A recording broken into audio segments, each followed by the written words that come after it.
Nagtataka na sila ngayon kung bakit nagbago ka. Let them.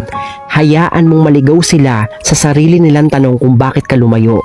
Hindi mo na trabaho pa na ipaliwanag sa kanila kung bakit pinili mo ang sarili mo. Kasi nasanay sila. Dati lagi mong iniisip yung feelings nila bago yung sayo. Lagi kang nagbibigay at laging nag-a-adjust para sa kanila. Pero that kind of game is over. Kaya nung napagod ka at pinili mong umalis, bigla silang nagduda at nagtaka. At normal yon, kasi hindi nila inaasahan na kaya mong tumayo para sa sarili mo.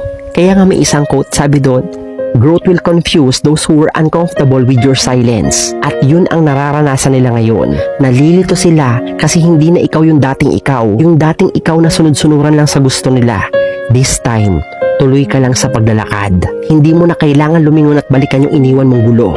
Let the dogs bark at your back. Kasi ang taong walang ambag sa growth mo, hindi deserve ang presensya mo. From now on, hindi mo na sila obligation. Ang obligasyon mo lang ay alagaan mo ang sarili mong peace, sarili mong progress, at sarili mong worth.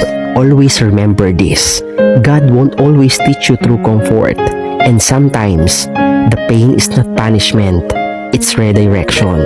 Kung nasa ang part ka man ng healing journey mo ngayon, I hope